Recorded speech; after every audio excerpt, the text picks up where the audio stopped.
From theheart.org, Medscape Cardiology, this is the Bob Harrington Show. Dr. Robert Harrington is the Stephen and Suzanne Weiss Dean of Weill Cornell Medicine and Provost for Medical Affairs of Cornell University. This podcast is intended for healthcare professionals only. Any views expressed are the presenter's own and do not necessarily reflect the views of WebMD or Medscape. Hi, this is Bob Harrington on Medscape Cardiology on theheart.org. I always like to do a show from the Heart Association meetings, or the American College meetings, the European meetings, because it gives me a chance to grab some great guests and talk about timely topics. Sometimes it's what has been presented in the meetings. This time I want to talk about a recent paper. And the recent paper was a state-of-the-art review in JACC, where they really called into question what I'll call the ST elevation MI paradigm. Now, what I mean by that, it's using the elevation on the EKG as a mechanism by which we make decisions. Going to the cath lab, not going to the cath lab. Going to the cath lab immediately, going to the cath lab in a more delayed fashion. Well, they call that into question, and they say, hey, there's more to it than just ST elevation. What you're really trying to figure out, is there an occluded artery? So we're going to walk through some of the history of how we got there, what people think of this premise, and then with my guests really talk about what's the future. So two great guests today, two good friends. Mike Gibson from Boehm Institute, where he's the CEO and a professor of medicine at Harvard, and an interventional cardiologist at Beth Israel Lahey. Next to him is Manesh Patel, cardiologist, interventional cardiologist at Duke University, where he's also the chief of the cardiovascular medicine division. So Mike, Manesh, thanks for joining us. Thanks for having us. We should have gotten all this stuff pre-taping on screen, Yeah. But let me go ahead and start with the easy one, Mike. You think this is a worthwhile topic to dive into, and do you think it's timely? It's definitely worthwhile diving into. I mean, we've come a long way since Q waves at discharge as a metric. We realized that time is muscle, so we moved up to STEMI, but it really is time to move beyond that. We know that in something we published, if you have ST depression in the anterior precordium, third to half the time the artery's closed. Posterior infarct. It's a posterior infarct. Yeah. And so we're sitting on that. In that study, 29 hours in the Timmy Triton study for people to get to the cath lab. No one was there quicker than 9 hours.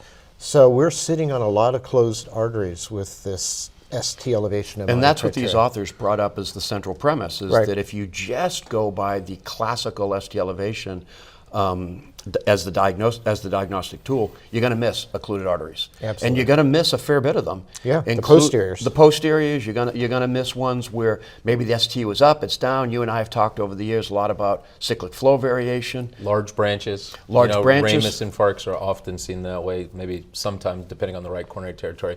But again, it's really hard because we're using ECG to try to figure out what's going on the angiogram. Well, when I first read the article, the other thing I thought about is, wow, we actually didn't just develop the paradigm, if you will, to diagnose ST elevation. We really tried to give a diagnosis to the others, which used to be called non-Q wave infarction and unstable angina. And I always would say, well, why are we giving a diagnosis like 3 days after the event happened? How about more acute? And that's where the whole, in the early 90s, acute coronary syndromes with and without ST elevation. But it did us a bit of a disservice. I mean, we did do trials on non-ST elevation MIs, treating them like a primary angioplasty. Didn't see a lot of benefit, but non-ST elevation MI is a bit of a wastebasket. I mean, you have closed arteries, you have open arteries, you have normal arteries. You have normal arteries with a supply-demand mismatch. So, we have to do better in terms of identifying the occluded arteries that really warrant the timely intervention. I would say that's right. I would say the other thing clinically is it's the occluded artery, but really what we're really trying to figure out is somebody had a plaque rupture. As you guys and others have said, it's occluded sometimes, then it's open sometimes. Yep. So it's a dynamic process too. So we would see in this day and age that we have to move away from ST elevation, just like we have to move away by a single troponin value to say, somebody's having a heart attack, to say it's a clinical issue. In our place, we often talk about, yes, of course we want to change a threshold to do something, but what is the information you need to go do something for them? Well, and it's not just plaque rupture, it's also plaque erosion. And it drives me insane in cath conference because everyone's always looking for the tightest artery. Right, they go and right. intervene the tightest artery. You're like, well, what about that circumflex over with that clot over there? Yeah, It's open. yeah. Well, it's not that tight. Well, and remember, we knew from studies a long time ago that the artery that appears to be the infarct artery is often not the only one with disrupted plaque. Right. That people have looked at the angiogram and they say, oh, you have an LAD infarct, but wait a minute, there's hot-looking plaque over here in the circumflex as well. Yeah, it's quite complicated, right? We've actually also evolved from saying when you have shock, open everything, to only open the artery that you think's causing it, to where now when you have STEMI or acute MI, we're saying treat the IRA, but maybe also treat the others. I believe because we're having this confusion and patients do benefit from getting all the arteries. Well, Manesh, let me go back because you have run a lot of important committees for the AHA and the ACC, appropriate use, you've been on guidelines. And one of the things that ST Elevation has really done is helped us in the quality front. Yes. How long did it take you to get from door to balloon? How long did it take you to get from home to diagnosis? There's also, for you who have run a cath lab, what about calling in your colleagues in the middle of the night for false alarm, right? And you know, I have to say the work done by many others in this space has been amazing. The ST Elevation paradigm has helped us take better care of acute MI. The AMI management strategy, you know, the lifeline strategy of time, door to balloon, get to that, reduced a threshold that I have to be quite frank was much higher. When I was a fellow, as you know, it would be a lot to bring in the cath lab. Well, I'm also smiling because I'm thinking of our colleagues. Yeah, that's right. There might have been some colleagues. It was a lot to bring people into the cath lab, even when they had ST elevation. So we started with that. Then we had, even though we knew time is muscle. So I think we've changed that paradigm. And when we've changed that paradigm, that's important. But even in changing that paradigm, sometimes you swing too much one way or the other. So the threshold to go to the cath lab shouldn't be very significant. You still need a clinical diagnosis. And I do say this when we orient our interventional fellows. You call me in, tell me one of the 5 reasons I'm coming in. Is the artery closed is the first one, right? And if you think the artery is closed, it doesn't matter just if it's DCT, just come in. Clinical symptoms not. Call me because we don't want to have the 9 to 25 hour wait for somebody who has a circumflex or a ramus. And you might be wrong sometimes, but that's why we're learning. That's what the whole fellowship or training our life's about. So that's one of the key steps, I think, for all of us. Tell us the other 4. Well, the other ones are, is somebody need a pericardial effusion tapped? Their hypotension, that's important to do. Sometimes it's a device, a balloon pump. Right? Yeah. And the last one is you're shooting course because there's a donation of the heart or something else. Those are usually the 5 clinical ones. But the 5th one, after that, if you don't tell me one of those 5, you say, I don't know what's going on. That slows me down. Now I'm thinking. Otherwise, you tell me one of those 5, I'm like, sounds good. You have a plan. I'm coming in. I don't have to hear all the risk factors. Yeah. I just want to know this is the patient's age, this is the blood pressure. Just good practical stuff in the middle of the night. Mike, how about up in Boston? Is the false alarm issue still a big deal, or are people willing to come in based on these other criteria clinically?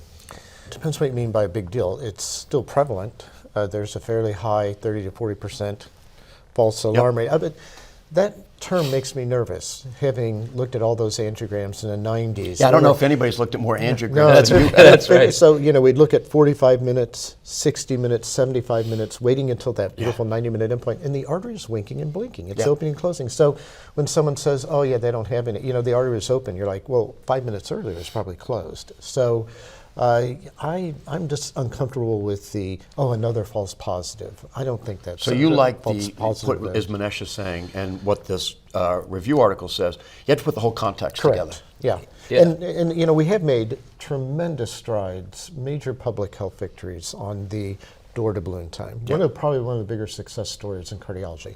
On the other hand, we have failed completely on symptom to door time. I mean, in the 80s, the 90s, now in our current era, it's 2.25 hours. You know what it was in Gusto 1 back in 1990 to 93?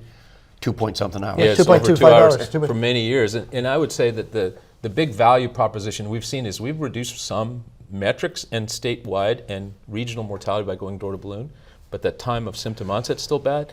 And I also think that, and as an interventionist for many years, we said, can it be door to sheath?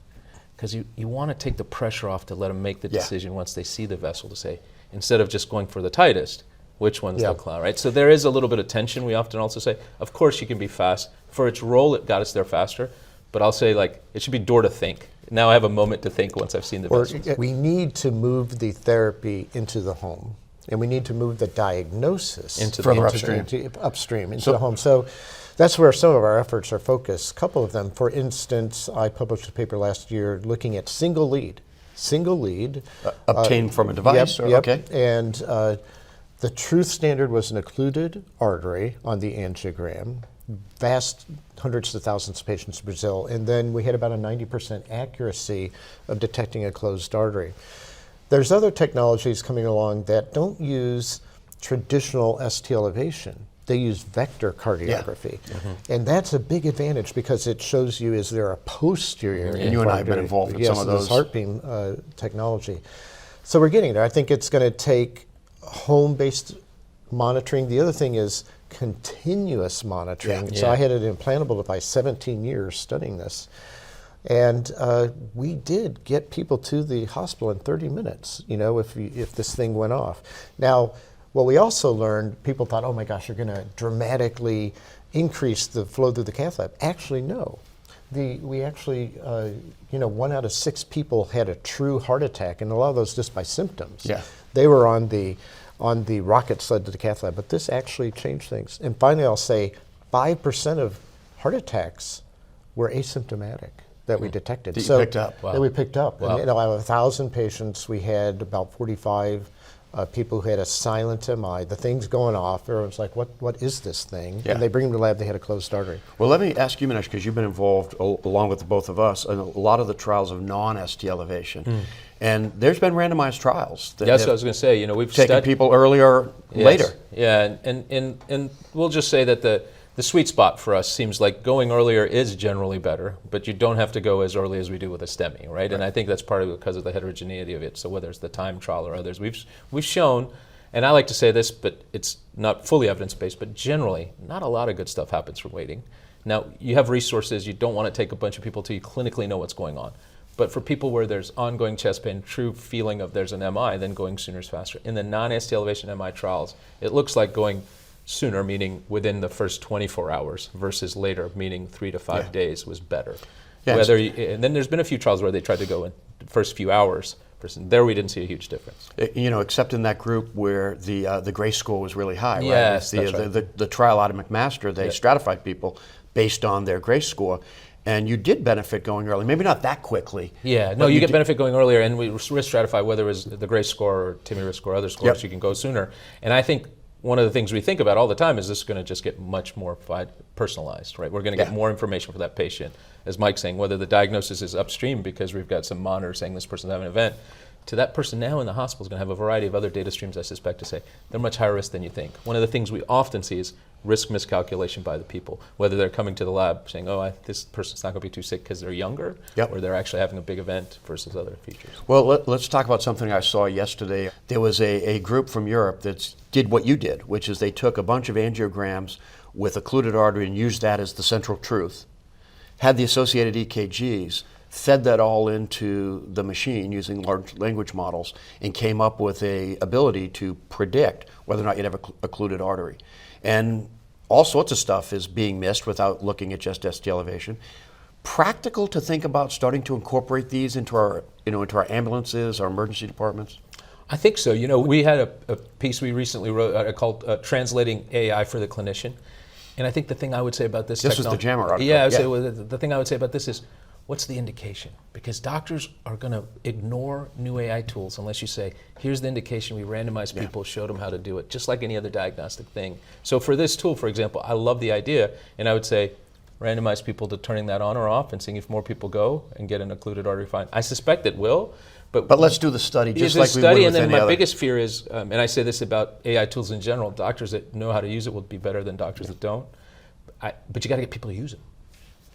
There's also tremendous advances in biomarkers now. Yeah. There's going to be a troponin, you spit, and you know. This and they troponin gets picked up in sweat. in sweat. Oh my gosh, this is like a nightmare for me in the ER, man. Sweat troponins? What are you guys up to? Yeah, they put it. I don't know if it's sweat They or put a patch on it, they put a device on the skin. It turns. Well, there's also now Binha AI has a ring that wears that detects your hemoglobin, A1C, glucose, potassium, and I'm sure we're going to get to a troponin here. Yeah. So you're going to couple a wearable with an alarm with a biomarker in the home that triggers some home therapy or gets the ambulance. I mean, it's awesome if it works well, and I think it will if we can get the right sort of testing. That's what I think will happen. But the technology's coming to where we're going to know a lot more about people, or we're going to be able to predict based on what we know about them what's going on. Yeah. But here's the paradox. That's exactly right. The better you get at this diagnosis in the home, and the better you get at pre-hospital treatment, they show up to the cath lab and they have an open artery. And then you say, oh, I'm not going to do that positive. again. A false positive. Right. That's No. why I said that's why you need the studies, because otherwise you're going to have just so called Well, because you have to recency test bias. the strategy, right? The You have to see if strategy. the strategy is Correct. of doing this is better than the strategy of doing what we usually do. But we're trying to abort an MI. Yeah. And if you have aborted the MI, you don't get credit for it. Well- So that's the paradox. Mike, let's take you're doing the trial of the injectable 2B3 inhibitor. What triggers the patient or the EMT using the injectable 2B3? They get a 12 lead in the field. Okay. And when they so it's see not the us- patient doing it at No, home. Okay. but when the ambulance shows up, they consent them. And then if they have ST elevation, they go ahead and give the drug subcutaneously. They get randomized. They get randomized, and they give the drug subcutaneously, bring them into the hospital. It's a big trial. 2,500 patients, we're 2,000 patients in. So We'll know the answer We'll know soon. the answer soon. Which would be it's an interesting way to think about But it. Right? another fascinating thing is the FDA finally agreed that infarct size is clinically relevant. Yeah, we've been spending years We've trying to spent get to that. decades. We've decades gotten on there, that. we've gotten Whether it there. was concerted MRI data, SPEC data, But so area it's under the curve. death, MI, stroke, stent thrombosis, hospitalization for heart failure, and then the bottom of the win ratio is Infarct do you have a size. tenfold elevation in your troponin? So really trying to incorporate everything that's going Correct. on, including a biologic marker. Correct.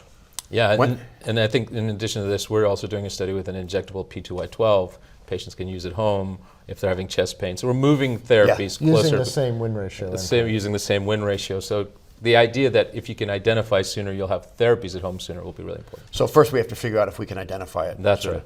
And So- this closed artery eye is a great way of thinking about it for the cath lab, but it's also going to be a great way we think about it as we have patients with maybe more information with continuous monitoring.